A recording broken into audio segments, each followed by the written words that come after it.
National prayer breakfast আয়োজক ফাউন্ডেশনের অন্যতম প্রধান ব্যক্তি এবং সাউথ ক্যারোলিনার গভর্নর ডেভিড বিসলির সঙ্গে সাক্ষাৎ করেছেন বিএনপির মহাসচিব মির্জা ফখরুল ইসলাম আলমগীর। জাতীয় স্থায়ী কমিটির সদস্য আমির হোসেন মাহমুদ চৌধুরী এবং বিএনপির ভারপ্রাপ্ত চেয়ারম্যান জনাব তারেক রহমান, প্রতিনিধি ব্যারিস্টার জাইমান রহমান।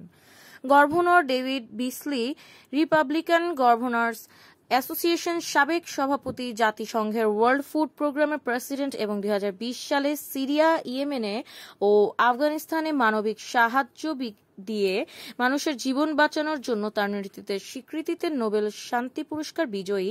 রোহিঙ্গা সংকটের সময় তিনি বাংলাদেশ সফর করেছিলেন। বর্তমানে তিনি বিশ্ব ব্যাংকের পরবর্তী প্রেসিডেন্ট হওয়ার জন্য প্রেসিডেন্ট ডোনাল্ড ট্রাম্পের সংক্ষিপ্ত তালিকাভুক্ত প্রার্থীদের মধ্যে অন্যতম। জানা গেছে, যুক্তরাজ্যের ন্যাশনাল ব্রেকফাস্ট প্রেয়ার ফাউন্ডেশনের উদ্যোগ ওয়াশিংটন ডিসিতে 5 ও 6 ফেব্রুয়ারি ন্যাশনাল ব্রেকফাস্ট প্রেয়ার অনুষ্ঠানের আয়োজন করা হয়েছে। কংগ্রেস ও সিনেটের সদস্যরা অনুষ্ঠানে উপস্থিত থাকবেন। নবনির্বাচিত মার্কিন প্রেসিডেন্ট ডোনাল্ড ট্রাম্প এই অনুষ্ঠানে বক্তব্য দেবেন। ন্যাশনাল প্রেয়ার ব্রেকফাস্ট ফাউন্ডেশন 1953 সালে প্রতিষ্ঠিত হওয়ার পর থেকে প্রতি বছরই প্রেয়ার ব্রেকফাস্টের আয়োজন করা হয়।